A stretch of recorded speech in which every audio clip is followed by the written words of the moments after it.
right? Mm-hmm. Mean as fuck, right?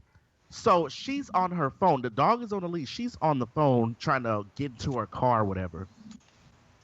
She drops the leash and the boxer comes running full speed towards JoJo. I said, "Oh hell no! Oh hell no!"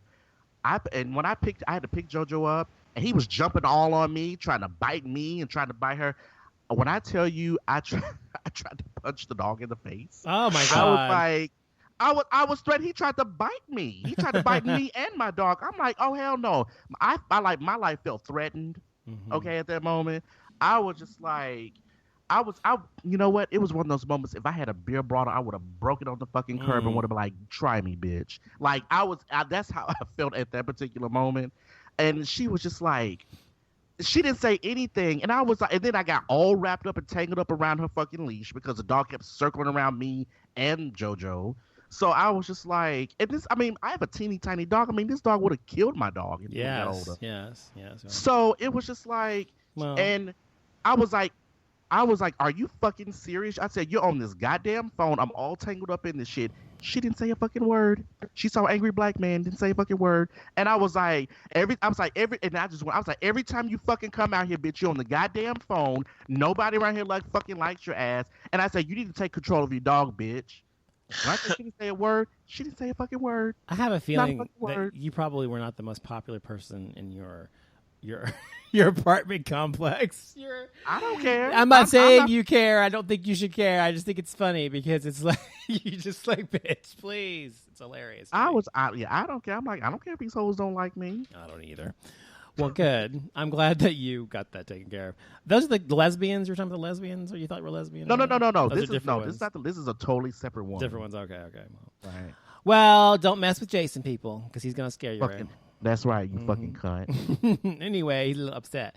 Let's talk about Tamar Braxton's Tell All Thursday. Yes. So y'all remember, it's been all over the news still somehow.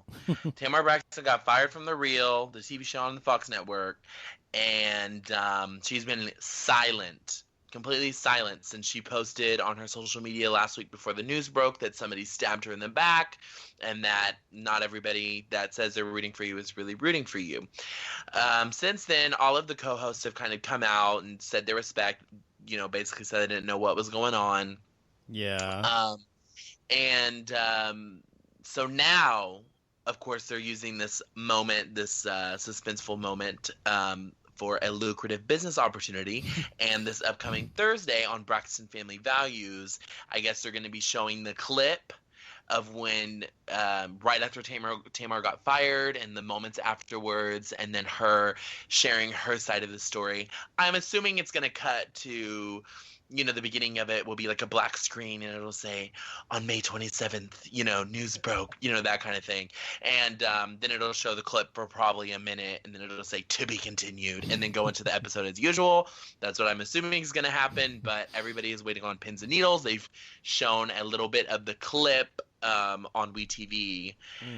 So I think it'll be very interesting. She did seem very emotionally distraught. Yes. Well, in the clip. So we'll see. Poor Tamar. What?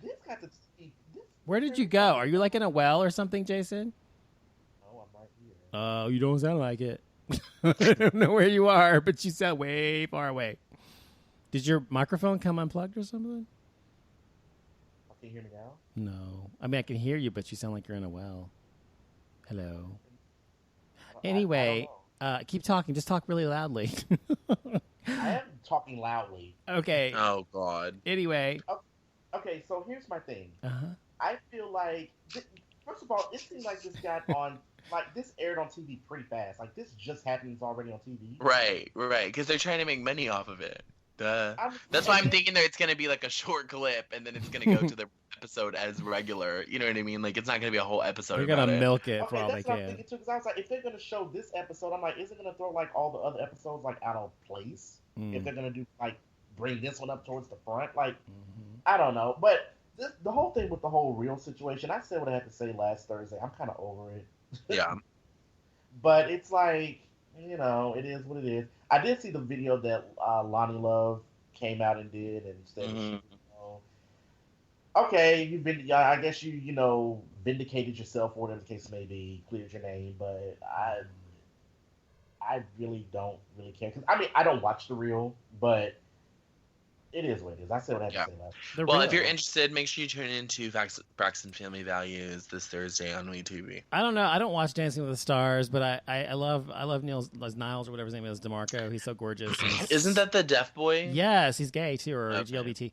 He's so gorgeous and so sweet and just nice. And I always like deaf guys. Everything for deaf guys, I think they're sweet usually. Not always, but usually. Anyway, he's just gorgeous, and he won, and he should have. And his winning one was to the song "Sounds of Silence," which is like a Simon and Garfunkel song or something. But it was remade by this group called Disturbed this year. It's really good. So good, congratulations to him for being the first. Wait, so I didn't watch the show, but he's deaf, correct? He is deaf, yes.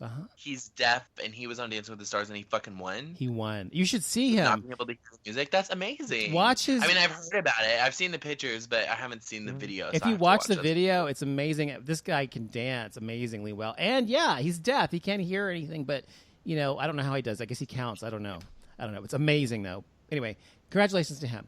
One more thing. Let's talk quickly about the Cincinnati Zoo accident. You said you want to talk about that, Jason. Yeah, so as everyone, unless you've been living under a rock for the past few days, there was a 3-year-old boy who fell into like the, I guess like into the embankment or whatever the fuck they call them at the zoo. He fell into like the little area where the gorilla is in, and they have video of the boy down there in the water, and the gorilla's like dragging him around, like just pulling him around and everything. And I saw it, I was like, oh my god, like he's really pulling on this boy. I'm surprised the boy didn't like break any bones. He was, yeah. I think what really saved him was really the water. Mm-hmm. Because if they would have been like dry ground, oh yeah, he definitely would have been hurt. But anyway, up, yeah. So they end up shooting and killing the gorilla, the gorilla was already like they were like endangered or whatever the case may be. Yeah, he's an endangered species. Mm-hmm. Right. Since the boy was down there, they shot and killed it. Mm-hmm. Now all of a sudden, this is so strange to me because I always hear of other kids falling into pits at zoos and nothing ever happens to these parents. Mm-hmm. But supposedly the parents are under investigation now, which for negligence. Yeah. Right. I'm like, okay, kids. I mean, you hear stories about this from time to time. I've never heard of any white parents being, investigated by the police. But, I'm like, okay, so this had to be a black child, and, now the parents are under investigation. And Fox News, these hoes, even had the nerve to bring up his father's criminal past, and he wasn't even there. Mm-hmm. I'm just like, what does that have to do with the price of beans in China? Mm-hmm. Like, why are you bringing up this man's criminal past, criminal history, and he wasn't even there when it happened? Well, they love to sensationalize anything they can, and they took this to the nth degree, and that's what they're going to do because it's such a big story, and they're going to make it last as long as possible. And I don't know if it's because they're black, but I think that it is certainly unfair that when it's a black family, they take it to this level, but when it's a white one, they don't generally. So, yeah. Exactly, because I'm like, I've heard of, what was that a few years ago when the 6-year-old, 7-year-old white boy fell down there, and they didn't shoot and kill the animal that was down there, but I think some zookeepers went out there and extracted it while they got the boy out. Yeah. I didn't hear any parents being arrested or investigated on or. Well, the thing like is, if you have a kid, especially a young child like that, they're going to get away from you. I don't care how good of a parent you are. They're like rambunctious, especially a boy, and run around and shit like that, and they climb stuff. And I don't know how he got in there specifically. I know there was like a 3-foot wall or more than that or something, or opening or something. And so I guess he just fell through. But yeah, she should have been watching your kid. I agree. And she should have kept an eye on him. But I don't think that if every parent got arrested or charged for every time they did something that was they lost sight of their child or something, almost every parent I'm sure would be in jail. I mean, I just think it's ridiculous. Right. And then the thing is, social media, everyone's an expert on social media, okay? So everyone is like, well, I don't think they should have done that to the gorilla. They should have tranquilized him. I agree with that. Don't even say that. I agree with that. I don't. I know you don't. But I think the fear of the tranquilization was like if they tranquilize the gorilla and then he gets like disoriented, super aggressive. Mm-hmm. Yeah. Right. I understand. I still would have. And that's my thing too. I was like, okay, let's see if you be saying the same thing when your child falls down there. But yeah, if my kid, I'd still have to tranquilize him. But I'm not that big on kids. Of course, of course, there was a few trolls that had to come in, right? And they were like, with it being a black gorilla and a black kid, the trolls went in, right?